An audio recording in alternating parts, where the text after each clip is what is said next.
there was an excellent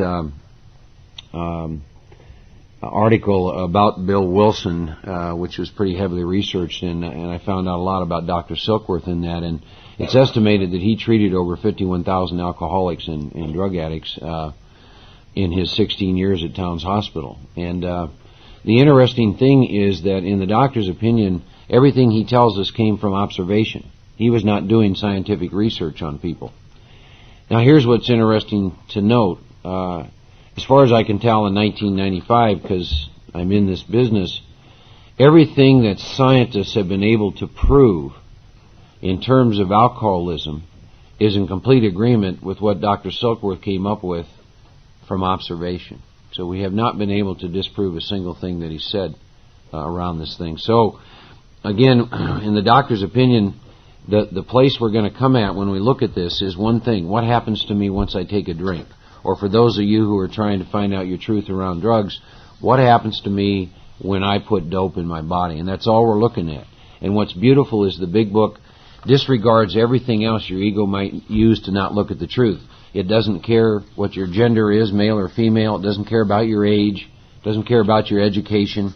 It doesn't care about any of that. It asks one simple question. Mark, you take a little drinky poo of booze, what happens to you? And that's what we're going to look at as we go through the doctor's opinion. So with this section of the book, section 2, from the doctor's opinion to the top of page 23, we're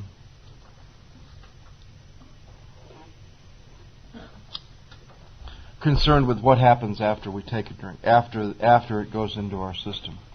And there's really one basic pertinent question you can use to sum up the whole section. And that's, why am I powerless over alcohol physically once I take a drink? We'll break this section into 4 parts. Part 1 is the doctor's opinion. And the greatest thing I ever learned about this book, and the greatest thing I ever learned to use this chapter, is when he makes a statement, turn it into a question. And we'll show you as we go through the doctor's opinion how to do that with some pertinent. You can't do it with every statement, but here's how I've kind of felt. I got to this chapter when my sponsor said we'd looked at this as a textbook and we're going to do it in order, and we got to the doctor's opinion. I said, well, what does this guy's opinion have to do with anything? I mean, who knew Dr. Silkworth anyway? 1939. I mean, more has been revealed.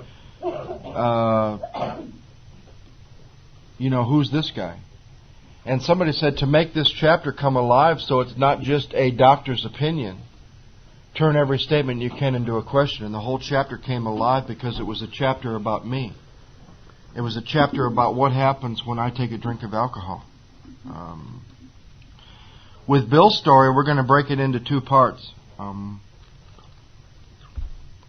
The first part, we're going to look at the drunkalogue, which is page 1 through 8, which was his drinking. And we're going to find a way to turn it into a tool for you to look at your drinking. So here's what you do with the first 8 pages of Bill's story. Mark everything you can that you can relate to in 3 different areas. How he thought, how he felt, and how he drank. And all of a sudden, and I've seen women mark 3/4 of his story. For me, I'd never been to war, I'm not a stockbroker, and I'd never been married, and I was marking over 3/4 of his story.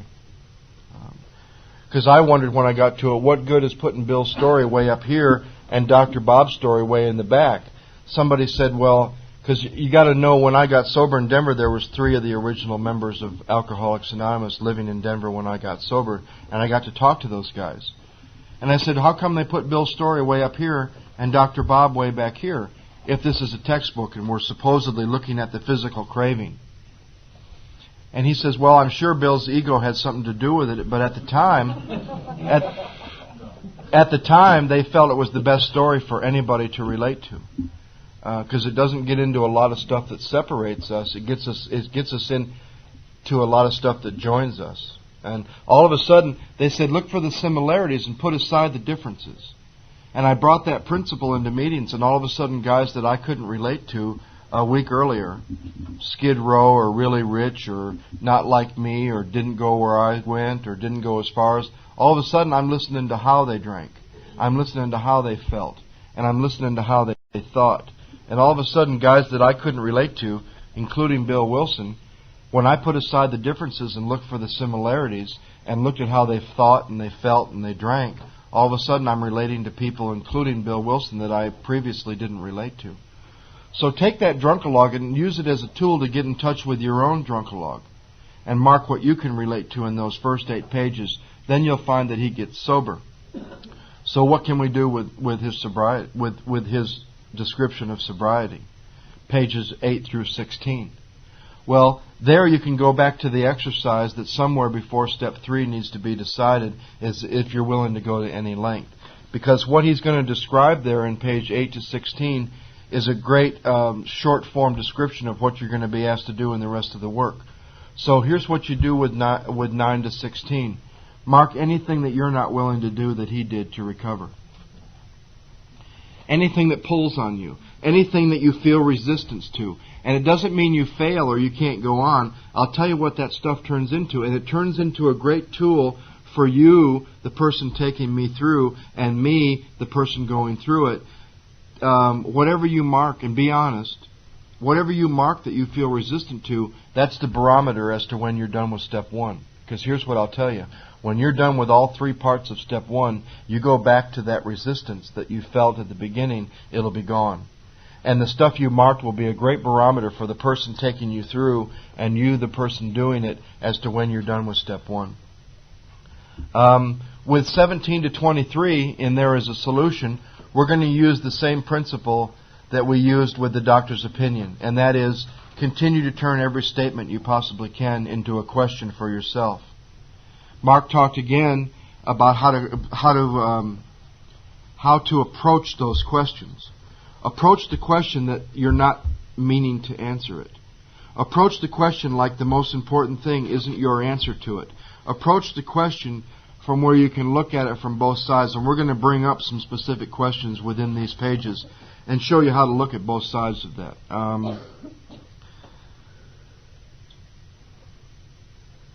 Really, the questions taken from statements in this book are presented, we present them to people when we write them out, alcohol, and then we present them drugs. So you can give people you're working with the grace and the dignity to have their own experience and find out whether they're an addict, whether they're an alcoholic, or whether they're both. So if I was working with somebody with a drug history, here's what I mean. I would take them through this entire section from the doctor's opinion to the top of 23 with alcohol, and then just to see if the craving happens when they drink booze. And then I would take them through this section again, looking at drugs, and by the time we were done with 23, page 23 for the second time, they'd be clear as far as physically, are they alcoholic, addict, or both? And then when we look at the mental obsession, that'll settle the question once and for all. In the doctor's opinion, I'm going to start going through some things here, and again, because of time, we aren't going to read everything. I want to read the opening sentence, then I'm going to turn to another page, but it says, "We of Alcoholics Anonymous believe the reader will be interested in the medical estimate of the plan of recovery described in the book." So the plan of recovery is going to be described to me in this book, is where I'm going to find it. Now, I'll use that as an example to show you how you turn a statement into a question. Mark, are you interested in the medical estimate of the plan of recovery described in this book? And I ask myself that question. Consider that. Yeah, I'm interested in that. If you'll turn over to the next page, XXIV, I'm going to hit a few highlights on stuff, go over some stuff, and then Joe will talk about some things here. It says, "The physician who at our request gave us this letter, he's been kind enough to enlarge upon his views in another statement which follows. In this statement, he confirms what we who have suffered alcoholic torture must believe, that the body of the alcoholic is quite as abnormal as his mind. So I ask myself this question. Based on my experience with alcohol, have I suffered alcoholic torture? Do I believe that my body is quite as abnormal as my mind?" Goes on to say, "It did not satisfy Mark to be told he couldn't control his drinking because he was maladjusted to life, that Mark was in full flight from reality or outright mental defectives." Trying to show you how it works when you put your name in. "These things were true to some extent, in fact to a considerable extent with Mark, but we're sure that Mark's body was sickened as well." Mark, do you think your body was sickened as well? In our belief, any picture of Mark which leaves out this physical factor is incomplete. The doctor's theory that Mark has an allergy to alcohol interests us. Now, the other point I want to mention, if you haven't used the dictionary as you've gone through this book, I'm going to strongly suggest that you do that you understand what these words mean.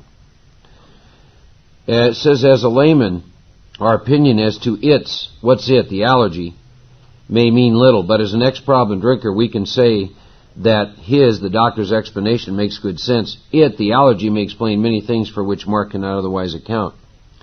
Now I want to give you an example of what I try and get people to do. In 1978, my grandmother was living in Iowa when she passed away, and this is a woman who loved me and a lot and did a lot for me. And I got a phone call, and I had 3 days to get from Anchorage, Alaska, back to Iowa. And I got on the plane, and I ordered a drink, and 6 days later I woke up in St. Louis, Missouri. And I didn't plan on being in St. Louis, Missouri, and I didn't want to be in St. Louis, Missouri. I wanted to be at that funeral to show respect for my grandmother. And I needed to be at the funeral. And I intended to be at the funeral. But I took a drink of alcohol, and I never made it to the funeral. And I had that happen to me hundreds of times. And I had people look at the times these things happened to them, because when I begin to look at the idea that I have an allergy to alcohol, when I take one, it activates craving in me. All of a sudden I got an answer for behavior I'd exhibited for many years that I could never explain, you see, because I had tremendous guilt, shame, and remorse about not showing up at my grandmother's funeral. You understand what the book's trying to say? The allergy, can explain many things to you, Mark, which you've never been able to have explained to you. Mark, you're not a bad person. You're not any of that, Mark. What you have is a physical allergy. When you put it in your body, look at the idea that when you take one, the rest takes you, and you're going to go wherever it takes you. Now, turn over to the top of page XXVI. This is a real important paragraph to turn some statements into questions. It says, we believe, and so suggested a few years ago, the action of alcohol on Mark is a manifestation of an allergy. Do I believe that? Do I believe that? That the phenomenon of craving is limited to this class and never, highlight the word never occurs in an average temperate drinker. These allergic types can never safely use alcohol in any form at all. And once having formed the habit and found they couldn't break it, so I asked myself a question. Based on my experience with booze, did I form the habit and found I couldn't break it? Yeah, I did. Once having lost their self-confidence. Well, based on my experience, Mark, did you lose your self-confidence, your ability to break this habit? Yeah. Their reliance upon things human. Mark, did you, based on your experience, did you lose your reliance upon things human? Mark's problems pile up in him, become astonishing, difficult to solve. Now, I've tested this many times. You take a normal drinker and ask a normal drinker these questions, and they're going to give you a totally different set of answers. The reason I answered yes to all these, I discovered, is because I have a physical allergy to alcohol. Goes on to say, frothy emotional appeal seldom suffices. My own or anybody else's. Go back into your experience. The times you've said to yourself, I want to control it. I don't want to drink again. Did you? The message which can interest and hold alcoholic people must have depth and weight. In nearly all cases, their ideals must be grounded in a power greater than themselves if they're going to recreate their lives, which is also a great promise. Now, the bottom of the page. Mark drinks essentially because he likes the effect produced by alcohol. See, I had to get clear on why I drank. I mean, I love it when someone says they drank for taste. I mean, the best tasting drink in the world is cold, clear water, but I don't drink a case at a time. The sensation, meaning this effect that I get, is so elusive that while Mark admits it's injurious, again, remember I told you got to know what the word it means. It here means this effect. Why does Mark drink? Mark cannot, after a time, differentiate the true from the false. To Mark, his alcoholic life seemed the only normal one. Mark is restless, irritable, and discontented, and unless he can again experience a sense of ease and comfort, effect, which comes at once by taking a few drinks which Mark sees others taking with impunity. Now again, I'm looking at my experience, okay, and laying it alongside this paragraph. After Mark succumbs to the desire again, meaning to drink, as Mark will so often do, I take a drink, the phenomenon of craving develops, Mark will pass through the well-known stages of a spree, emerging remorseful with a firm resolution not to drink again. Mark repeats this over and over. And I'd ask myself, did you do this? And the first time I went through it and I put my name in there, I'm saying, my God, this is me. And unless Mark can experience an entire psychic change, there's very little hope of Mark's recovery. Dr. Silkworth uses the term psychic change. Dr. Young, Carl Jung, uses the term spiritual experience. And then it goes on to say, on the other hand, strange as this may seem to those who don't understand, once a psychic change has occurred, the very same person who seemed doomed, who had so many problems he despaired of ever solving them, suddenly finds himself easily able to control his desire for alcohol, the only effort necessary being required to follow a few simple rules. Mark, are you willing to follow a few simple rules? Goes on a little bit further down and says, one feels something more than human power is needed to produce the essential psychic change. So I go back into my experience and I start asking myself about human power. See, the path of consideration told me this. If I'm going to look at being powerless, I need to look at power. Here's the definition of power. Ability to act, capacity. So I look at my experience and here's what I say. When I take a drink of alcohol, do I have the ability to determine if I'm going to take another drink or not? And I lay my experience alongside the idea of power, and I see that I have no power once I take the first drink. So now, if I don't have power, now I can go to the other side and look at powerlessness and say to myself what happens. The other thing I want to share with you that my experience confirmed is sometimes 2 drinks satisfied my craving. It wasn't like I had to take a drink and drink a case every single time or a fifth. I begin to see the progressive nature of this illness. As I looked at me and alcohol, I begin to see that as I get older, it took greater and greater amounts of alcohol to satisfy my craving. Sometimes my craving was satisfied in 2 drinks. But some of you can probably relate, the older I got, it took more and huge quantities of alcohol to satisfy the craving. Joe? Let's look at a paragraph let's go back a couple pages to XXV. And the paragraph starts off 3 paragraphs down. We doctors have realized for a long time that some form of moral psychology was of urgent importance to alcoholics. But its application presented difficulties beyond our conception. What with our ultra-modern standards, our scientific approach to everything, we are perhaps not well equipped to apply the powers of good which lie outside our synthetic knowledge. Today I still read that and I haven't a clue what they're saying. I do not comprehend that paragraph for some reason until 2 words were explained to me. Actually, 3 words. The first word is Dr. Silkworth's use of the word moral psychology. That's his way of saying spiritual experience. He also uses in the last sentence the word powers of good. They told me that means the power of God. And then I should change every time they use the word our, O-U-R, they're talking about doctors. Now let's read the paragraph. Look how simple it is now. We doctors have realized for a long time that some form of a spiritual experience is of urgent importance to alcoholics. But the application of a spiritual experience presented difficulties beyond a doctor's conception. What with doctors' ultra-modern standards, doctors' scientific approach to everything, doctors are perhaps not well equipped to apply the power of God that lies outside their synthetic knowledge. Simple. They know what we need and they can't apply it. You're going to find Carl Jung says the same thing about the mind that Dr. Silkworth says about the body. They know exactly what we need. He calls it, I think, in another place here in this chapter, essential psychic change. Right? Here he calls it moral psychology. That's a doctor's way of saying what a lot of people have known for a long time that you and I need is a spiritual experience. But then they go on to admit they can't make it happen for us.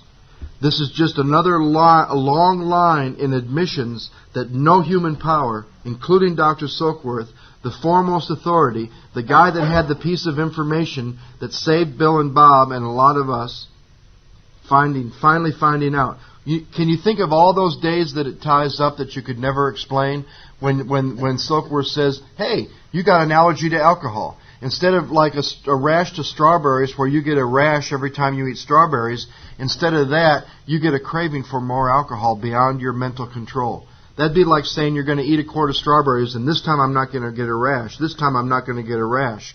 This time I'm not going to get a rash as that rash appears on your skin, right? That's Dr. Silkworth saying the same thing. You and I thinking that we can control the amount of booze we drink once it goes into our system because of an allergic reaction would be like sitting there and saying, this time I'm not going to drink anymore. This time I'm not going to drink anymore. This time I'm not going to drink anymore. He makes a statement on the top of page XXVIII. I hate that this chapter is not numbered. I hate that. He makes a statement that... Page 27, but it's really not Jesus. 27. 28. 28, yeah. We're on page 28, but we're not at page 1 yet.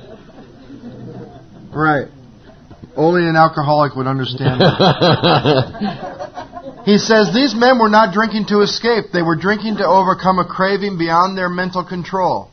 That doesn't mean you and I never drank to escape. Everybody in this room probably drank to escape something or someone or some feeling or something. Right? But he's talking about times, if you look on the previous page, he's looking at times where a business deal or something was going to be decided in our favor. And things were going well. And the times where you were feeling good, nobody to get away from, no one to get rid of, nothing to escape.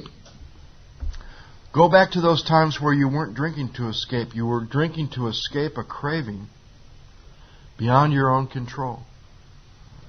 Once we take a drink, he's trying to have us look at our experience. Mark, does your experience confirm this craving has more power than your mind to stop picking up the drink? Example is, I wanted to be at that funeral. Another time I'm living with a lady, I go to a store to get some milk. I stop at Bennigan's, I have a drink. 8 days later, I wake up in Jackson Hole, Wyoming. Okay? I did this, I can't tell you how many times. And when I begin to get introduced to this idea of craving, I begin to see why I did all of that. I begin to see that once I take a drink, the drink's going to take me. And now I have to come face to face with something. On this same page, they describe 5 types of alcoholics. And then they do something at the bottom of this page, which I like. And that is that they bring us all back together again instead of separating us. And here's what they tell us. All of these drinkers and many others have one symptom in common. They cannot start drinking without developing this phenomenon called craving.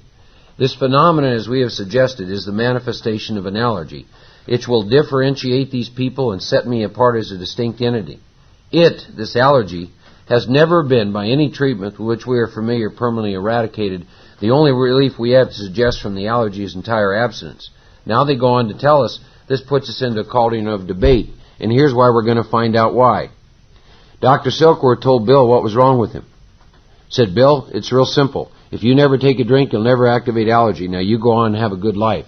Bill would come back to Towns Hospital damn near dead. Doc Silkworth would look at him and say, what the hell is wrong with you? I told you what was wrong with you. That's why they put us in a cauldron of debate. They told us, here's the state of hopelessness for all of us in this room. My experience abundantly confirms that I have a physical allergy to alcohol, and knowing that will not prevent me from picking up a drink, which is why, in the doctor's opinion, they tell us, Mark, this puts us into a debate, and basically you're doomed. Because knowing that you can never drink alcohol from a standpoint of being able to control and moderate will not prevent you from picking up a drink. It's like Joe said, if I ate strawberries and broke out into a rash and damn near died, I guarantee you I have a mental defense that I would never eat strawberries again. I have no mental defense against alcohol. My experience abundantly confirms that. I damn near died I don't know how many times from alcohol poisoning, yet I kept picking up alcohol again, thinking I wasn't going to die from alcoholic poisoning. With Bill's story, you'll go through the first 8 pages and you'll find your own stuff that you relate to. Some of the things that stand out for me is on the first page is that I was part of life when I discovered liquor. Ominous warnings which I failed to heed. Next page, out of this alloy and drink and speculation, I commenced to forge a weapon that would one day turn in its flight like a boomerang and cut me to ribbons. Remember at the front of Bill's story, write in the words think, drink, feel. As you go back through this work, anytime that you think like Bill, drink like Bill, or feel like Bill, I want you to highlight that. My drinking assumed more serious proportions. continuing all day and almost every night. The remonstrances of my friends terminated in a row, and I became a lone wolf. Liquor, on page 5, liquor ceased to be a luxury, it became a necessity. Bottom of that paragraph, I still thought I could control the situation. There were periods of sobriety which renewed my hope. Gradually things got worse. I woke up, this had to be stopped. I saw I could take no much as one drink. I was through forever. Before then I'd written a lot of sweet promises, but my family happily observed that this time I meant business, and so I did. Shortly afterwards I was drunk. Most people find that on page 8, when Bill really describes his final bottom, they usually mark every word of it. And it's a paragraph that says, paragraph 2, no words can tell the loneliness and despair I found in that bitter morass of self-pity. Quicksand stretched around me in all directions. I met my match. I'd been overwhelmed. Alcohol was my master. Continue to turn those statements into questions, but first, find the ones that you relate to. Find the ones that describe how you felt, how you thought, and how you drank. Then bring the principle from the doctor's opinion into your drunk-a-log and look at your drunk-a-log totally focused on, do I lose control over the amount once I start? Then, when we're in the middle of the obsession between 23 and 43, come back to Bill's story again and look at your drunk-a-log again from the point of view, can I keep myself stopped once I stopped? So look at the first 8 pages of Bill's story twice. Look at it when you're in the craving, to look at your drunk-a-log from the point of view of the craving, and then look at it again when you're between 23 and 43 to look at the mental obsession. We could go into long stories about our drunk-a-log, but I'll tell you, I drank for 18 years, and I'll tell you from the first time I drank, almost every single time that I ever drank, I lost control over the amount. I can find few times where I only had a few. But here's a great question for those of you, because there's always someone in the room that was a periodic. Now here's a binge drinker. Now here's a great question for you. You see, there was times when there was control, and you see where there was times when there wasn't control. Here's the only question you need to answer. Were you the one in charge of when there was control and when there wasn't? And if you weren't, there wasn't any control, because you weren't the one calling the shots. This is about power over alcohol. This is really about admitting that I don't have any power over alcohol physically once I put it in my system. But we're going to find a weird paradox here. To admit that you're powerless over alcohol, let's look at maybe you're not to find out you really are. By that, here's what I mean. When we get to the top of 23, we'll take the question, does my experience abundantly confirm that once I put alcohol in my system, I lose control over the amount once I start? Does my experience abundantly confirm that? Maybe it doesn't. Go back to your experience and try to find out that you're not alcoholic. Try to pull out that you're not powerless over alcohol, and it might take you to that you really are. It's a weird first step paradox. With the next 8 pages of Bill's story, and then I'll ask Mark to talk about this chapter a little bit, you're looking at things you're not willing to do that Bill did to recover, because what you get in 9 to 16 is a great brief description of the rest of the recovery process in this book. You'll find things like, after Ebby comes to see him, you'll find things like on page 13, there I humbly offered myself to God as I then understood him, to do with me as he would. I placed myself unreservedly under his care and direction. If that currently pulls on you, mark it. I admitted here's the one that gets me when my ego has rebuilt itself and it's time for me to go through the work again. I admitted again for the first time that of myself I am nothing, and that without God I'm lost. I usually feel some resistance to that when I'm at the beginning of the work, so I mark it. I ruthlessly faced my sins and became willing to have my newfound friend take them away, root and branch.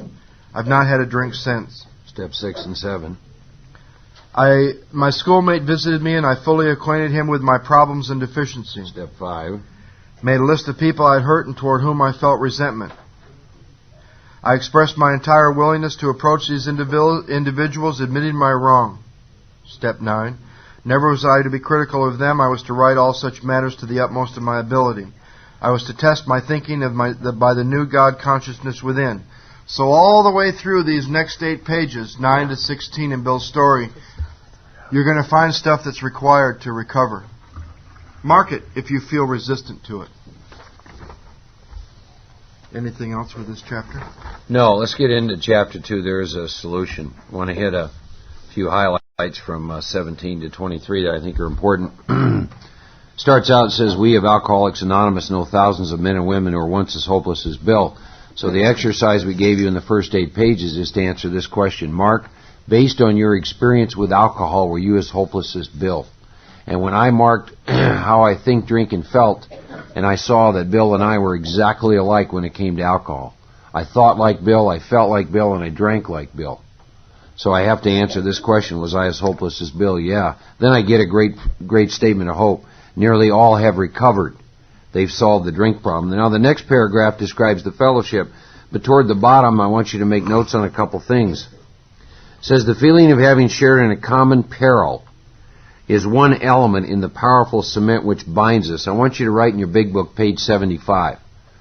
And the reason I want to do that is when you get done doing a 5th step, the instructions in the book are that you go home and spend an hour alone and you're going to answer some questions. And if you don't understand the cement, you're going to think the people who wrote this book are nuts. Because it's going to ask you about this cement. You need to understand about cement. It goes on to say, but that in itself, this one element, this common peril, would never have held us together as we're now joined. Tremendous fact for every one of us. We've discovered a common solution. We have a way out in which we can absolutely agree. So there's 2 parts to this cement. Sharing in a common problem. What's wrong with this? And sharing in a common solution. Yeah.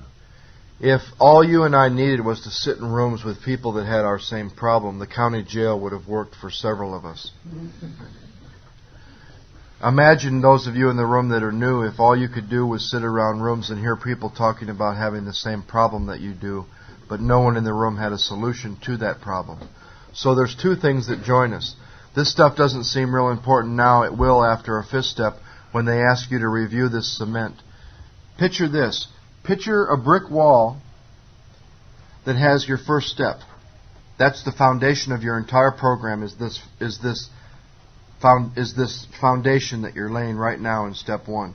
And then imagine that we're going to build an arch, starting with 1 stone at step 2, all the way up to the top of the arch at step 3, down to the bottom of the arch when you're done. And the steps are going to be this archway to freedom. Well, right now we're mixing the cement that's going to hold the entire foundation of your program so it never has to fall any further. As screwed up as I can get, it'll never fall any further than I'm alcoholic. I cannot keep myself sober. My first step. Now we're mixing the cement that holds the whole foundation of your program together. Let's go to the bottom of page 20 and look at 3 types of drinkers. Guy told me once the bottom of this page describes 3 types of alcoholics. It doesn't. It describes 3 types of drinkers. First of all, they're going to say there's a moderate drinker who has little trouble giving up liquor entirely if he has a good reason for it. He can take it or leave it alone. Turn those statements into questions, and probably no one in this room except the Al-Anons will find that they're moderate drinkers. I've never had a problem seeing that I'm definitely not a moderate drinker. I have a lot of trouble giving it up, and I cannot take it or leave it alone without losing control. But let's look at how similar I am to the hard drinker. We have a certain type of hard drinker. He may have the habit, mark the word, a habit for alcohol. He might have this habit badly enough to gradually impair him physically and mentally. It might even cause him to die a few years before his time. But if a sufficiently strong reason, ill health, falling in love, change of environment, warning of a doctor, and then think of some of your own. I think of the more positive ones too. Wealth, education, opportunity, schooling. If one of these sufficiently strong reasons becomes operative, this man can stop or moderate, even though he might find it difficult and troublesome and might even need medical attention. There's people in this room that think anybody who has a drinking problem is alcoholic. And anybody that alcohol kills would definitely be alcoholic. And anybody that alcohol impairs physically and mentally must surely be alcoholic. This paragraph says that's not true. Only 10% of the population is alcoholic, and there's a lot of hard drinkers that can drink some of you and I under the table, as far as the amount.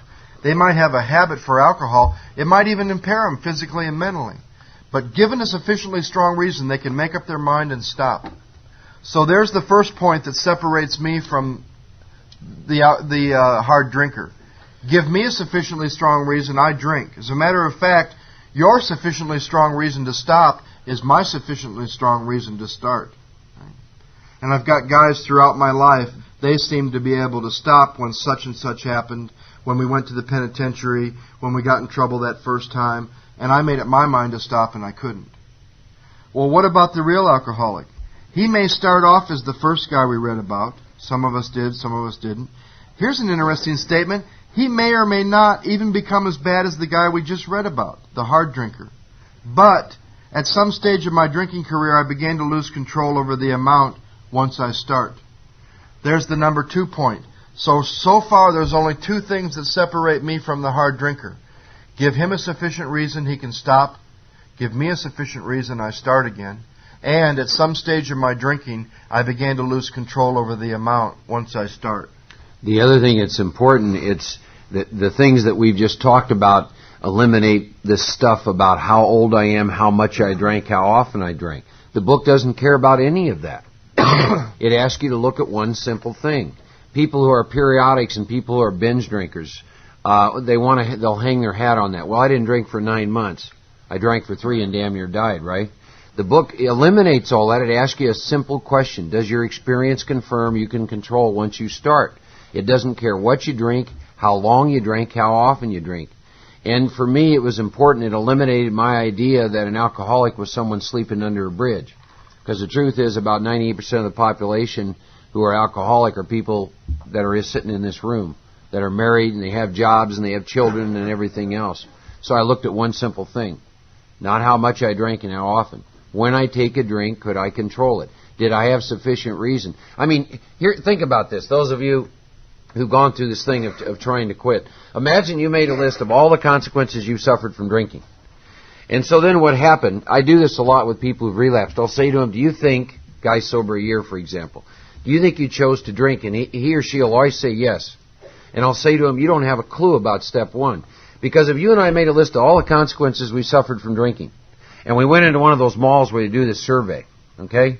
And what we did, we pulled somebody over and said, listen, when I take a drink of alcohol, this is what's happened to me. And they look at this. It's about 2 pages long, right? And they get done reading, and I say to them, here's the question. The reason I'm asking you this is I'm thinking of taking a drink again. What do you think? They'd run like hell to get away from you. You see? So again, what am I looking at here? When I take a drink, does a drink take me? So let's go on again to the bottom of page 22. We know that while Mark keeps away from drink, as Mark may do for months or years, Mark will react much like other men, physically, right? We are equally positive once Mark takes any alcohol, whatever, into a system. I like the word any alcohol. I hope there's no near beer drinkers in here. Something will happen both in the bodily and mental sense which will make it impossible for Mark to stop. Does Mark's experience abundantly confirm this? And then write in your big book, Looking at the Body Stops. The big book only spends 33 pages, and part of that's Bill's story, looking at this physical allergy. You know why? Because alcohol is not our problem. That's why. From page 23 to 164, the book is not going to talk to me about having alcohol in my body, which takes us into the next thing we're going to look at, pages 23 to 43, the mental obsession. The state of mind that we're all in this morning. What in God's name would propel us? If we looked at our experience and found our truth, and our truth is we can't control it, we can't control it because of the allergy, the book says, Mark, all this information about the allergy would be academic and pointless if you never took another drink. So here's what we have to think about. In order for any one of us in this room to ever activate the physical craving, something's got to happen in our mind to convince us to leave here and get in the car and go buy booze and take a drink. Therefore, the main problem centers in my mind rather than in my body. You see? You see what the book's trying to say? And knowing that we have a physical allergy based on our experience, that we're never going to be successful drinking alcohol, the bad news, folks, is that won't keep us from picking up a drink. You can't be 5, 10, 15, 20 years sober, sitting in a meeting without any alcohol in your system craving booze. It sounds like semantics, and it pretty much is, but it's important you be clear on this disease, especially when you're sharing it with other people. If you're 5 or 10 or 15 years sober, or even days, and once your body is cleared out, once the booze is out of your system, what it's going to be is you're going to be thinking about drinking. That's an obsession. How far that obsession goes depends upon the extent to which the power of God is there. Because no alky in this room can stop that obsession from taking you to the first drink. So Mark is making the point that here's the problem. Each and every one of us that don't have any alcohol in our system, over however many days or months or years that it's been, here's the problem you and I are up against today. This is the thing that could take every one of us out of here today. Walking out of here after learning the exact nature of the disease, walk out of here into the next room, pick up a drink, is alcoholic insanity. Okay? We're going to look, and we're going to call this section 3. There's really no more that I can say. We've given you the tools that we can as far as how to use the book to look at the craving. But now we're going to look at section 3, and we're going to look from page 23 to 43. From the top of 23, and there is a solution, to the bottom of 43 at the end of More About Alcoholism. And we're going to look here to really basically answer one pertinent question. Why am I powerless over alcohol mentally with none in my system at all? The last question about the craving, the question was, why am I powerless over alcohol physically once I take a drink? Now we're going to look at, why am I powerless over alcohol mentally? So I'm screwed whether it's in my system or whether it's not in my system. I'm powerless over alcohol. And you got to have both to be powerless. We'll get to that when we get to page 44. But here's what we want to do with this section as far as something you can mechanically do, is just like the doctor's opinion. Just like we're going to use the rest of the book. Turn every statement you can into a question. Somebody asked me once if I was passing somebody in the New York airport and they were going to London and I was going to Los Angeles, and you had about 10 seconds passing at your gate. They're going to their plane, you're going to your plane. Somebody said if you had about 10 seconds to say something to somebody and you could hand them a book, what would you say that they could take and use as a tool to recover from alcoholism? I would hand the guy a book and I would say, here, take this book and treat it like every statement is a question and every direction should be followed, and don't go past the direction until you've done it. Go home and do that with your book. Turn every statement you can into a question and answer it. And then when you come to a direction that says do this, this, and this, don't go any further until you've done that. And I believe, armed with that fact, those ideas about how to use this book, you can recover. Pages 23 to 43. This time when I went through the steps, I had an experience in these pages I'd never had before. I cannot tell you how important this is because, again, you have to understand something. None of us in here this morning have any alcohol in our body. That's why the book says the main problem centers in our mind rather than in our body. And what had to get smashed for me was this, that because I think I'm doing some things, I'm having something to do with keeping myself from picking up a drink of alcohol. What had to get smashed, and it does it in pages 23 to 43, we're going to look at a bunch of different kinds of alcoholics. And they drank different. And they had different results. But here's the bottom line of pages 23 to 43. Nobody in this room has a clue what the day looks like when the mental obsession may come back on them. You hear all kinds of stuff in AA that are totally inconsistent with these pages. Here's a good one. HALT. Hungry, angry, lonely, tired. They're going to give you a story of Fred. And here's what I love about Fred. The day that Fred picked up a drink, he had just had a full meal. He wasn't hungry at all. The day that Fred picked up a drink, he wasn't angry. He had just closed a great business deal. He was a happily married man with 2 children of promising college age. He wasn't angry at all. Fred wasn't lonely at all, and he had had a full night's rest. What the hell has HALT got to do with whether the mental obsession ever comes back again? See, what my ego wants to convince me is that not only can I keep this day from happening, and I can keep myself sober, it wants to convince me that it knows what the day I'm going to drink again would look or feel like. And it's going to be based on my emotional state or circumstance. I came down from a meeting in my first 90 days at a club in Denver called York Street, and the meeting had been on alcoholic insanity, this term that we've all heard before. And a guy downstairs who wasn't at the meeting, he said, "What was the meeting about?" And I said, "Alcoholic insanity." He said, "What'd they all talk about?" And I said, "They all talked about the crazy stuff you and I would do under the influence when we were drunk." He said, "Well, let's sit down and talk about that for a second." We sat down and he said, "Why don't you make a list of the 10 craziest things you ever did?" And if those of you in the room that are new, you can think of 5 or so of the most insane things you ever did. I wrote them down. Armed robbery, drunk. Stuck a gun in someone's face, drunk. Blah, blah, blah, blah, blah, blah, blah. Every one of them was under the influence. This guy shook his head and he said, "I'll bet you $10,000 the most insane thing you ever did." Number 1 on the hit parade. Number 1. The most insane thing you ever did was with nothing in your system, bone dry, further away from your last drink than you for me that night. And what needs to happen in this part of the first step, you need to be pulled out from behind the bottle to clearly see what happens when you don't have it in your system at all.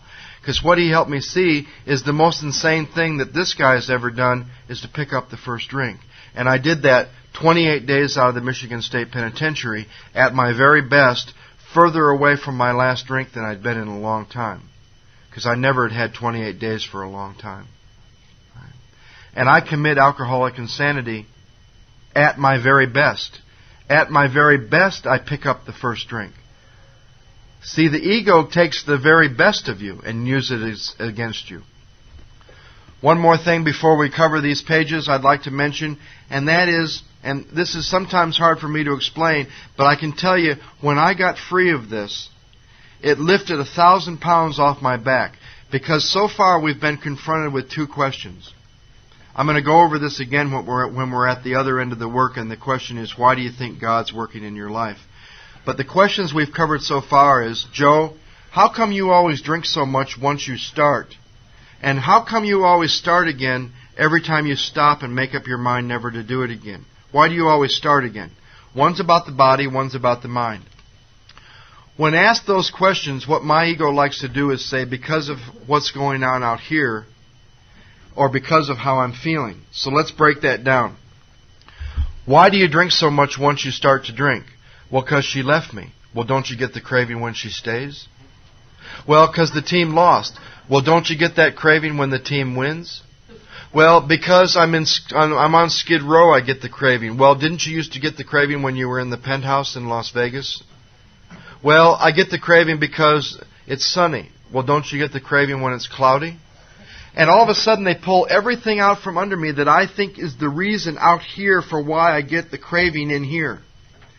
Then my ego will go, okay, it doesn't have to do with circumstance, outward circumstance. It has to do with my low self-esteem and how I'm feeling. What Susie talked about yesterday. Right. I just need to like myself a little bit more. Well, didn't you get the craving when you liked yourself a whole lot? Yeah. Guy comes up to me one time in West Hollywood, out where I live, and he says, "You know, Moore has been..." He was going to use the book on me. He obviously didn't know who he was talking to, but he was going to try to use the book, and he was going to say, "We in the 90s have realized that alcoholism isn't a physical, mental, and spiritual disease that no human power can relieve." I said, "Oh, what if..." I wanted to ask him who the hell we were, but I was more interested in what they had found. I said, "Oh, what have we found in the 90s?" You know, probably one of these guys that works in one of these places. He said, "Well, we in the 90s that have found..." He said, "We in the 90s have found out that alcoholism isn't physical, mental. It's not a threefold disease that no human power can relieve." I said, "What have we found out?" He said, "It's a feeling disease based in shame." And you can ask these guys that have been around a lot longer than we have. About every 2 or 3 years there's new buzzwords. And one of the current buzzwords is shame. It's a shame-based disease, right? And I said, well, let me ask you a question. Because remember I told you I come from a group where we're allowed... I know about asking questions. Because I also sit in my living room a lot with drunks and I ask questions. I said, let me ask you a question. Did you ever drink again when you really didn't want to? When you were feeling really bad and you were full of shame? He says, yeah, see?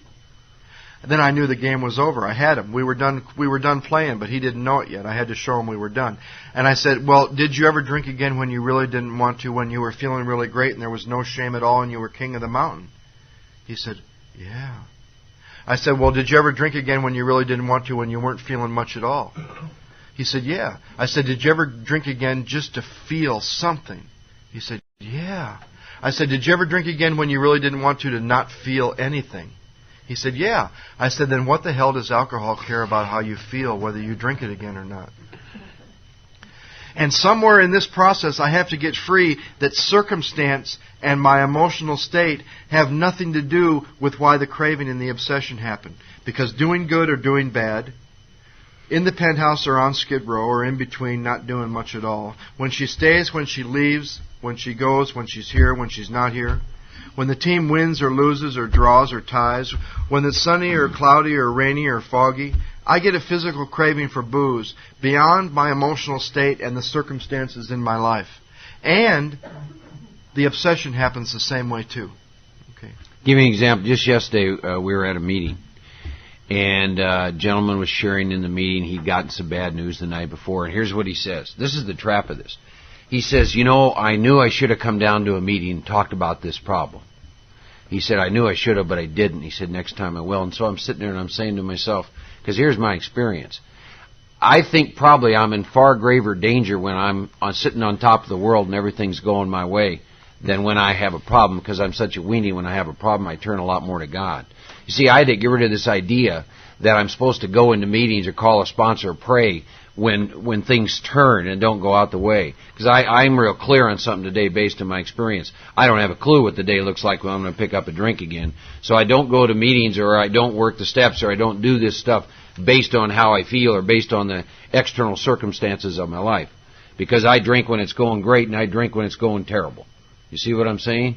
And I had to get free of this idea. I had to get free of drinking has anything to do with whether I'm feeling good or whether I'm feeling bad. It's just me and booze calls to me, and this obsession comes back again.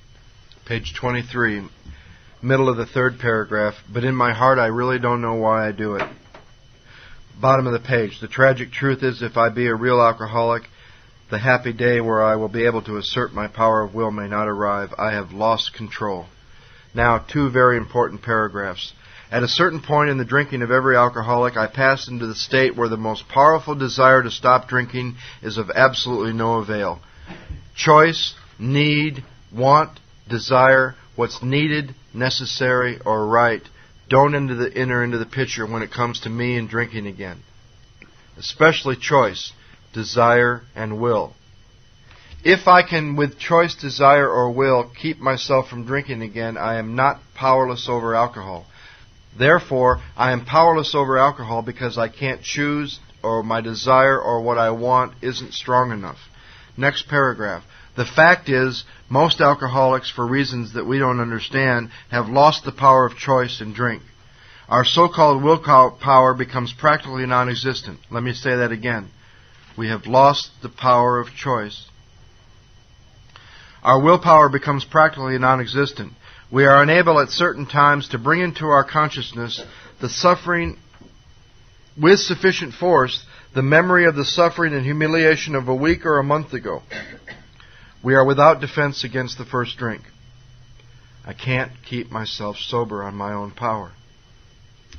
The consequences that would follow taking even one beer don't crowd into my mind to stop me. If these thoughts occur, if I start to think it through, I told you, every question that we looked at last night on that page of myth questions was going to be answered by the book. Would thinking it through or remembering the pain be enough at a certain time?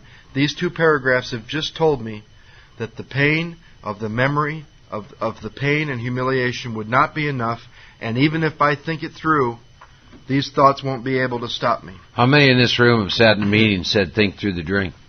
Or heard, think through the drink? Well, how many of you in the room that just raised your hand are the kind of people, if you thought it through very far, would just say, screw it anyway? Right? So you can see what the book says. It uses the word, it says, if these thoughts occurred. The word if means condition. They're implying these thoughts may not come up, and it says they're hazy, meaning these thoughts. Book is going to talk a lot about, in the 11th step, it uses something called thought life. It's going to talk a lot about thinking. It's going to tell us things like, if I'm willing to submit to this process, that there will be a revolutionary change in the way I think and the way I live. But let's go on with this. If these thoughts occur, These thoughts are hazy. They're readily supplemented with the old threadbare idea, this time I'll handle myself like other people, control my drinking. There's a complete failure of the kind of defense that keeps me from putting my hand in a hot stove. Let me give you another example. How many of you have been burned on a stove? Raise your hands. Well, let me ask you this. If you walked into a friend's house and they had a gas range and burner was on high, would you walk up and put your hand on the stove? No. You know why? Because you got burned one time. You have a mental defense from now till the day you die. You will never do that. But I want you to think of something. I want you to pretend that gas range is you and booze. Here's what I did. I burned myself on it. They sent me to the hospital. I came home, my hands swathed in bandages. I walk in the house. The burner's on, and I look at it and I say, you know what? I kind of like just the initial start of that thing. I think I'm going to do this again. And I put it on there. Pretty soon, this arm's gone, my legs are gone, and I'm asking you to set me on the damn stove. Because I have no mental defense. It took me about 10 years sobriety to understand this stupid little sentence. Mark, you have it. When I was about 5 years old, I pulled a kettle full of steaming hot water on me and just scalded me half to death. If a teapot even goes off, I jump about 3 feet in the air. And it took me about 10 years to understand the stupid little example they're giving me to look at my own experience that, Mark, there's going to come a day when you'll have no effective mental defense over the first drink, and anything that's happened to you as a result of drinking is going to be totally unavailable to you. You're going to go stick your damn hand in that burner again. Then here's the scariest day. In the third paragraph that starts off, the alcoholic may say to himself in the most casual way, it won't burn me this time, so here's how. Then here's the scariest one of all. Or perhaps you don't think at all. How often have some of us began to drink in this nonchalant way, and after the third or fourth drink pounded on the bar, said to ourselves, how did I ever get started again? Bottom of the page. When this sort of thinking is fully established in an individual with alcoholic tendencies, he has probably placed himself beyond human aid. You'll find the next page begins to talk about the solution, and at the bottom it's going to come back to these two ideas. At the bottom it sums it up. If you are as seriously alcoholic as we were, there is no middle-of-the-road solution. You're in a position where life is becoming impossible. So how do you know when you're hearing in meetings or from a sponsor or from a speaker? How do you know when you're hearing middle-of-the-road solution? Well, in the middle paragraph that starts off, the great fact is just this and nothing less. We have had deep and effective spiritual experiences. That's the solution. So if you're hearing somebody who's telling you how they came to need or came to have or what they did after they had a vital spiritual experience, you're not hearing middle-of-the-road solution. But if you're hearing people talk about anything but how they came to need, how they came to have, and what they did after they had a deep and effective spiritual experience, if you're hearing anything other than that as the solution for you to your alcoholism, you're hearing middle-of-the-road solution. Because it's going to say here at the bottom of this paragraph, if you're alcoholic as serious as we are, and there's no return through human aid, you just have two alternatives. One is to go on the best you can, blotting out the consciousness of your intolerable situation as best you can. The other is to accept spiritual help. They'll come back to these two alternatives again when we're done with this part of the first step. And it goes on to say, this we did because we honestly wanted to or willing to make the effort. Highlight willing to make the effort. I'm sitting in a meeting on willingness the other day, and let me tell you my truth about willingness.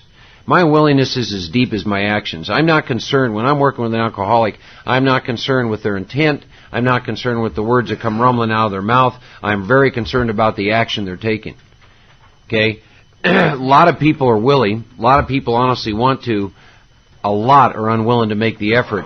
And my experience confirms it's all because they haven't looked at their experience and found out the truth in step one. I had a flamethrower up my ass once I found out my truth in step one. You see, what is the fellowship full of? It's full of human beings. You can't keep me sober. You can't keep me sober. I can't keep me sober. I had to find God based on my truth. But there's a part of me that wants to shield the truth from me. The gift that was given to Joe and I in terms of breaking down step one is it peeled away all that stuff, and I'm standing there naked saying, you know what? I mean, when I was 3 years sober and saw this the first time, let alone when I just looked at it again in April, it fills me with the wonder and awe of this power. Because I'm sitting here this morning not drunk from alcohol because of God's love for me. And all I had to do was be willing to seek Him and take the action. I'm not sitting here sober this morning because of what I know, because of any other reason. All that stuff got peeled away. And I don't know about the rest of you, but that sure keeps me in a state of humility. I mean, I get up this morning. I'm 49 years old this morning. I should have been dead a long, long time ago. And I said, thank you, God. Thank you, God, that I'm sucking air this morning and that I'm sober. And it hasn't got anything to do with anything I've ever done other than what the book says is, Mark, are you willing to seek the power? None of us in this room will seek the power unless you have an experience and find out your truth in step one. I don't care how long you've been sober. Another trap for people who've been sober for a while is their ego starts to convince them they're doing things to keep themselves sober, and then slowly they stop doing things. Pretty soon they don't have a home group. Pretty soon they're not working with other people. Pretty soon it's been a long time since they did any work with the steps. I wonder how close they are to a drink of alcohol and they don't even know it. I have men and women around me today who I'm accountable to. As I told you, love me more as a child of God and they care about how I feel, and they ask me some real direct, serious questions. They hurt my feelings with some consistency. Can you imagine? Today's Mark's 49th birthday. Happy birthday. All right. Now, on 26 and 27, I hate that flamethrower comment because just the picture of it makes me cringe. On 26 and 27, you'll find the guy Roland Hazard who goes to Dr. Carl Jung, who's considered the father of modern-day psychology, and he asked Dr. Carl Jung about what's wrong with his mind. Why does he keep returning to alcohol after being separated from it? We found the guy who went to Dr. Silkworth to find out about why does his body crave more once he starts. Now we're going to find the explanation. This is the other doctor that gave us the second half of the first half of step one. We're still on the first half of step one. We admitted we were powerless over alcohol. We've looked at the body. Now we're looking at the mind. And the doctor tells him, Roland believed that above all he had acquired such a profound knowledge of the inner workings of his mind and its hidden springs that relapse was unthinkable. He thought he could prevent his next relapse. He thought relapse prevention was possible. Nevertheless, he was drunk in a short time. More baffling still, he could give himself no satisfactory explanation for his fall, so he returned to the doctor who he admired and asked him point blank why he could not recover. He wished above all things to regain self-control. He seemed quite rational and well balanced with respect to other problems, yet he had no control whatever over alcohol. Why was this? He begged the doctor to tell him the whole truth, and he got it. In the doctor's judgment, he was utterly hopeless. He could never regain his position in society and would have to place himself under lock and key. On the next page, you'll see that he asked the doctor, are there any exceptions to this? Because above that, the doctor said, you have the mind of a chronic alcoholic, and I've never seen one single case recover where the state of mind exists to the extent that it does in you. So we're looking at a state of mind here, not body. Our friend felt as though the gates of hell had closed on him with a clang. He said to the doctor, are there no exceptions? The doctor replied, yes, there is. Exceptions to cases such as yours have been occurring since early time. Here and there, once in a while, alcoholics have had what are called vital spiritual experiences. Then he describes how this thing is going to feel for us, for you and I. These occur to be phenomena. They appear to be in the nature of huge emotional displacements and rearrangements. Here's how it's going to feel in your life. Ideas, emotions, and attitudes which were once the guiding force in your life are going to be suddenly cast aside for a completely new set of conceptions and motives which will begin to dominate you. That's the explanation he got from Carl Jung. Page 28. We, in our own turn, sought the same escape with all the desperation of drowning men. That's a little bit of a paradox to what I hear in meetings of take your time. Think about that. It's kind of like telling a hopeless alcoholic, and in their first week, or they come to a meeting, they're sitting there, and they're dying of alcoholism, and we tell them to take their time. Or we tell them this, we tell them keep coming back. See, there are some people coming to meetings of AA who think they can. The book says seek recovery with the desperation of a drowning man. I owe that new man or woman the dignity to sit down with them right then and open this book and talk to them about the hopelessness of alcoholism, because they may never make it back. I don't tell them keep coming back. I can't find that anywhere in the book. I tell them stay. Let's you and I sit down. Let's go through and see if this is you. You see what I'm saying? If this room was filled today with people with terminal bone cancer or AIDS, and we all got together for this weekend, and somebody said, these two guys are coming who have a book, and in that book there are precise directions on how to get free of your cancer, you and I would be running over each other to get to that book and follow those directions, because we have a deep and profound knowledge of the nature of our condition of bone cancer and how much time we have to live. Our willingness and how we pursue this program is in direct relation to the awareness we have of this first step and this part of the first step. That on our own, left to our own devices, without the power of God, I'm going to drink again. From 30 to 43, you're going to find some more stuff, and what you want to do is to continue to turn these statements into questions. On page 30, it says at the top, most of us have been unwilling to admit we were a real alcoholic. No person likes to think he is bodily. That was what we covered from the doctor's opinion to 23. And now, mentally different from his fellows. That's from 23 to 43. That's all we've been looking at, is why we're bodily and mentally different from our fellows. Therefore, it's not surprising that my drinking career was characterized by countless vain attempts to prove I could drink like other people. The idea that somehow, someday I would control and enjoy my drinking. There's a great key there for some of you. Control and enjoy. Here's the question. When you could control it, did you enjoy it? And when you enjoyed it, were you able to control it? Is the great obsession of every abnormal drinker. The persistence of this illusion was astonishing in my life. I pursued it to the gates of insanity and death. I learned that I had to fully concede to my innermost self that I'm alcoholic. Bodily, mentally, and spiritually. This is the first step in recovery. And I've heard people all over this fellowship say, first step doesn't have nothing to do with admitting you're alcoholic. It has to do with admitting you're powerless over alcohol, because of the way it's written in the short form on the wall and on page 59. Here it says, these people saw they had to fully concede to their innermost self, not up here in your head. The first step doesn't happen here by saying, I'm powerless over alcohol because when I drink I get in trouble and I end up places I don't like to end up. That's just a concession to your mind. They're saying we need to fully concede somewhere down in here, in my innermost self, at a gut level, that bodily I can't control the amount once I start. It has nothing to do with where it takes me or the drama. And mentally I can't keep myself stopped once I stop. And that has nothing to do with what... You see, the stuff out here that you and I have in our stories are not the things that connect us. And I believe you today are either interested, like I am, in the things that connect me to you, or you're interested in the things that separate me from you. And I tell you, I lived 30 years and a lot of time in this program consumed by the things that separate me from you, because that's what my ego wants, and it won. With the power of God, I become consumed with those things that join me to you, because that's what I seek. That's what I crave, that unity with you, not the separation from you. And I'll tell you this, except for maybe one or two guys in this room, there is very little in the drama in my story that connects me to you. The drama of my story would separate me from most of you except a few. So what connects me to you?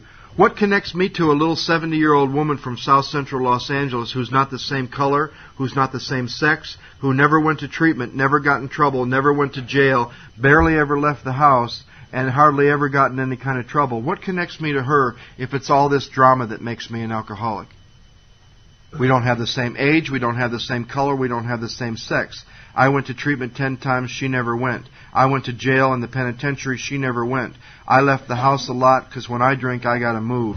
When she drank, she couldn't move. She barely ever left the house and never got in trouble. What connects me to her? And we sat for 20 minutes and talked about everything from the doctor's opinion to the bottom of page 43 in this chapter, and all of a sudden we saw the amazing things that connect her and I together are the physical craving and all this stuff that happens once we start to drink. We lose control over the amount and this mental obsession that takes us back to the first drink. And all of a sudden she and I had a connection beyond race or age or sex or drama or emotion or where our drinking took us. I'm interested in the things today that connect every alkie in this room. Yet there's almost a movement going on to separate us. There's men's meetings and there's women's meetings and special interest meetings, and there's men's issues and there's women's issues, and maybe we only have one issue. You've even heard it. There's as many ways to work the program as there are people in it. That separates every one of us and says that AA is a self-help program with an individual program for each of you that enter it. And all of a sudden, not only do we not share a common problem hardly at all ever anymore, we no longer share a common solution. And they've won because they've got us all separated into as many different piles as you possibly can imagine. The delusion that we are like other people, or presently maybe, has to be smashed. That means the delusion that I'm like other people with alcohol in my system or sober. Presently. Why do they say presently? Why do they say the delusion that I'm like other people presently has to be smashed? Because I'm not like other people right now here today, sitting here 13 years sober. I am bodily and mentally and spiritually different from my fellows. I go talk to, anytime I see anyone who's had a period of sobriety, any length of time relapse, and pick up a drink, I go talk to them. And that statement, presently, is what took every single one of them out. It starts real subtly, as they stop going to meetings. They don't have a home group anymore. They aren't working with anybody. They may or may not have done anything with the steps for a long time, and they're not doing prayer or meditation. And you know why all that happens? Because they are suffering from the delusion. They are no longer alcoholic, but they don't know they're suffering from that delusion. Bottom of page 32, next to the 8 lines from the bottom. He fell victim to a belief that practically every alcoholic in this room has had, that his long period of sobriety and self-discipline had qualified him to drink as other men. Then, gathering all his forces, he attempted to stop altogether and found he could not. Every means of solving his problem which money could buy was at his disposal. Every attempt failed. Though a robust man, he fell to pieces and was dead within 4 years. This is a guy that stopped for 30 years. Most of us believe if we remain sober for a long stretch, we could therefore drink normally. Bottom of that paragraph. If you're planning to stop drinking, there must be no reservation of any kind, nor any lurking notion that someday you'll be immune to alcohol. Page 34. For those who are unable to drink moderately, the question is, how do I stop altogether? Doesn't say one day at a time. That's interesting. We're assuming, of course, the reader desires to stop. Whether such a person, now pay attention, whether such a person can quit upon a non-spiritual basis will depend upon the extent to which they've already lost the power to choose whether they will drink or not drink. See, I can't choose to stay sober and keep myself sober. I have no choice over that. I have to drink again on my own power. I also don't have the choice to drink again because of the power of God. I have no more choice to drink than I have to not drink. But all we have to do, we're going to look at it from both ends. We're going to look at choice as if it's a scale from a 0 to 100 and then from 0 to 100. But first we got to look at this scale that starts off where sometime in your life you had the power of choice when you started to drink or before you ever took a drink. And somewhere during your drinking you crossed this 50% line. You crossed over that line where you had no more choice to not drink than the man in the moon. You just had to drink. All you have to do is reconcile that, and then we'll look at it at the other end of the work about this choice now that you're in the sunlight of the Spirit. But for now, just look back at your drinking and see if you reached this stage where there was no choice to not drink. You had to drink. There's also 2 tests on this page. You'll notice in the top paragraph there's a test, if you're not sure you're alcoholic, try to stay stopped for a year. That's to find out about the mind. Then you'll find a test at the bottom of the page where if you're not sure you're alcoholic, you can try some controlled drinking. No, that's not on this page, is it? It's on page 31. I'm sorry. Back on 31. Bottom of it. Step over to the nearest bar room, try some controlled drinking. That's the test for the body, to see whether you get this craving or not. We've had people who have come to our group that have no more to lose than any of us, and they're early in their sobriety and they're not sure about this craving. And this process, over and over and over, from the doctor's opinion to 23, from 23 to 43, the process hasn't shown them. And they've been more committed to finding out truth than continuing to remain in a lie. And they've tried the test. Matter of fact, it was developed by the first woman alcoholic in AA, founder of the National Council on Alcoholism, and it's called the Marty Mann test.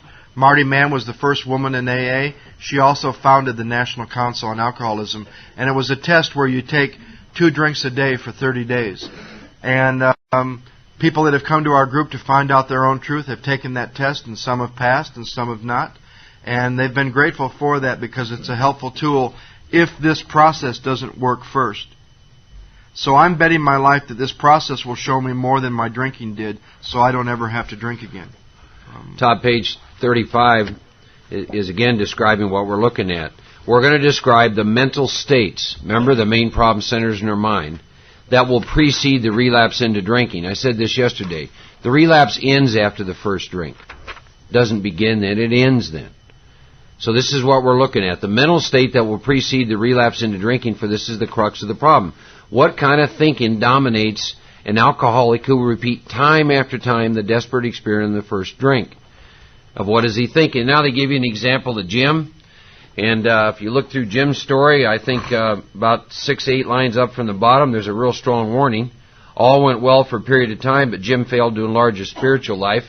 Book tells me over and over again the way I enlarge my spiritual life is help others. Page 36 in squiggly lines, they describe the alcoholic insanity. The thought crossed his mind, if he were to put an ounce of whiskey in his milk, it wouldn't hurt him on a full stomach. He ordered the whiskey, poured it into the milk. He vaguely sensed he wasn't being any too smart, but he felt reassured as he was taking the whiskey as a full stomach. Bottom of the page, Jim had a lot of knowledge about himself as an alcoholic, meaning he knew he couldn't control it. Yet all reasons for not drinking were easily pushed aside in favor of the foolish idea he could take whiskey if he mixed it with milk. Whatever the precise definition of the word may be, we call this insanity. How can such a lack of proportion, the ability to think straight, be called anything else? There's your definition for alcoholic insanity. Lack of proportion of the ability to think straight. Consider this. If your experience Monday confirms you're a real alcoholic and you're sitting in this room and you're telling people you got up this morning and you chose not to drink alcohol, consider you may be suffering from alcoholic insanity. Could you say that again? If your experience confirms you're a real alcoholic, that you have a craving of the body and an obsession of the mind, if you got up this morning, or if you've been telling people or saying in meetings you get up in the morning and choose not to drink alcohol, I want you to consider that you're suffering from alcoholic insanity. Therefore, the insanity of alcoholism is the idea that I have a choice. Thinking I have a choice is the insanity that this book is describing. Bottom of the page, there was no serious or effective thought during the period of premeditation of what the terrible consequences might be. Here they are once again telling me about that day where there would be no thought at all. I don't know how many of you have talked to people that have gone back out after long periods of sobriety, but I have, and several of them found themselves in a bar or having picked up the first bottle and drank most of it before they realized what they were doing. Several of the stories that I've heard from older timers who drank again. Our behavior is as absurd and incomprehensible with respect to the first drink as that is an individual with a passion for jaywalking. This is the story. I didn't really get much from Jim or the guy who stayed sober for 35 years and then drank again, but I found my insanity in the story of the jaywalker. Yep. And I just put in treatment for jaywalking and drinking. So see, that's another example to make me look at my experience. I'm like Joe, I'm a jaywalker. Let me tell you why this is important to me. About 9 years sober, I wound up in a nut house. And, when I went to treatment in 1982, I could look at my alcohol, and I could see quite clearly why I was in the nut house. When I'm 9 years sober and I've lost everything again, and I basically don't want to be alive on the planet, and the guy locks the door, and as he's doing that, he turns to me and he said, there's 2 things you need to know, Mark. One is you don't have a key, and 2, we ain't letting you out till we tell you. I begin to have to ask myself, I think I missed a few things in here. I missed a whole bunch of things in here. Here's what I didn't truly understand. I am a jaywalker. I am an absolute chronic, hopeless, helpless alcoholic, and when I'm sitting in a meeting with 10 drunks, it doesn't matter to me anymore what they do. I know exactly what I got to do. I must continually work and rework the steps because it's my method of seeking a relationship with God. God is the only thing that gives me power, peace, happiness, and a sense of direction. I must belong to a home group. I must participate in that group, and I must sponsor a whole bunch of people. And I didn't understand that. Today I'm glad I'm very, very clear on what I must do to treat my spiritual condition. I fell in the trap of thinking I could do what you do to treat my spiritual condition, and it damn near killed me sober. It almost killed me sober. Top of page 39, 4 lines from the top says, the actual or potential alcoholic, with hardly an exception, will be absolutely unable to stop drinking on the basis of self-knowledge. Now they're going to tell you about a guy named Fred. At the bottom of the page, he made up his mind to quit drinking altogether. It never occurred to him that perhaps he could not do so. In spite of his character and standing, Fred would not believe himself an alcoholic, much less accept a spiritual remedy for his problem. We told him what we knew about alcoholism. He was interested and conceded that some of the symptoms, but he was a long way from admitting he could do nothing about it himself. So if this is the admission the guy couldn't make that drank again, maybe I need to admit there's nothing I can do about this myself.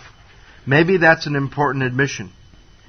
He was positive that this humiliating experience plus the knowledge, keyword there, knowledge, that he had acquired would keep him sober the rest of his life. Self-knowledge would fix it.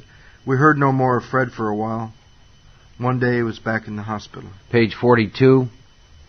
They had said that though I did raise a defense, it would one day give way before some trivial reason for having a drink. Well, just that happened and more. For what I had learned of alcoholism did not occur to me at all. I knew from that moment I had an alcoholic mind. Look at this next sentence. I saw that willpower and self-knowledge could not help me in a strange mental blank spot. Now, I told you I had an experience with these pages this time through the work. Let me tell you what the experience was. We took moments of meditation in there, and here's what I did in a moment of meditation. I asked God to show me times in my sobriety I've been in a strange mental blank spot.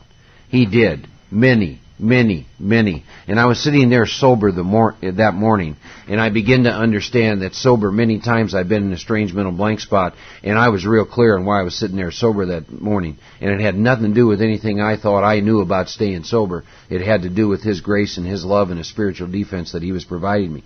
Go back into your experience in sobriety. Look at the times you're in incredible emotional pain. So turned inward. She left, you got fired, who knows what it is. It's normally something outside yourself. And if you're like me, every tool available to you in this program is totally unavailable to you, and you're sitting here sober this morning. And there's a part of you that wants to claim credit for sitting here sober this morning. I had to get clear on who keeps me sober. Back to the bottom of page 41. 8 lines from the bottom. Not only had I been off guard, I made no fight whatsoever against the first drink. This time no thought of the consequences had commenced to drink as carelessly as though the cocktails were ginger ale. I had now remembered what my alcoholic friends told me and how they prophesied that if you have an alcoholic mind, the time and place will come that you will drink again. Page 41, this is important because there's this thing in AA about I feel so terrible, therefore I might drink. The day Fred picked up a drink on page 41, here's what he says. Listen to this. He said, I'd been out of town before during this dry spell, so there's nothing new about that. Physically, he felt good. He had no pressing problems or worries. Nothing to bring to a meeting. His business came off well. He was pleased. His partners would be too. It was the end of a perfect day. There wasn't a cloud on the horizon. And he got drunk. I hear people say, the bottom line to the first step for them is that they can't drink. You hear that all the time. The first step means I can't drink. That's as far away from the first step as you can possibly get. The first step means to me that on my own power, left to my own devices, I will drink. And they describe it right there. If I have an alcoholic mind, the time and place is going to come that I will drink again. Though I did raise a defense, it would one day give way before some trivial reason for having a drink. Well, just that did happen. Bottom of the next paragraph. The process snuffed out the last flicker of conviction that I could do the job myself. That's a great description of the first step. So turn that into a question. Remember, we're continuing to turn statements into questions. Has this process snuffed out the last flicker of conviction that you can do the job yourself? That means without God. And then they'll finally, just like they did on the top of 23 with the craving, they're going to summarize the obsession. And they're going to say at the bottom of 43, and here's the summary, once more, at a certain time you will have no effective mental defense against the first drink. Neither you nor any other human being will provide such a defense, except unless you're a rare case. Maybe there's a couple rare cases in this room today. Neither you nor any other human being is going to be able to provide that defense. Your defense must come from a higher power. So we're going to take a break now, but let's say two things. If you can each in your own way in the next 20 minutes, pause for 2 minutes and look at two pertinent considerations, we'll be ready to move on to the second half of step 1, to the unmanageability. We've covered the body and the mind. Here's the two places that you can review. It'll take you 2 minutes. Top of 23, here's the question. Does your experience abundantly confirm that once you put alcohol into your system, something happens which makes it virtually impossible for you to stop? Condense the question. Can you control the amount once you start? Sit with that. Let it sit. Let it enter your innermost self. Does your experience abundantly confirm that? Can you control the amount once you start? Then sit with question number 2. Can you keep yourself stopped? Must your defense come from a higher power? Will a day come, and I think here's the scary part to this bottom of 43. At a certain time, here's the question. Do you know what that certain time would look or feel like? See, there's the scary thing to that. At a certain time, and I don't know when that might be, there will be no effective mental defense against the first drink. Our friend Bob O. from Denver always says, you better do the work because the day's going to come when you'll need it. My defense must come from a higher power. Sit with those two considerations. Can I control it once I start? And can I keep myself stopped now that I've stopped? Let's come back at 11 o'clock.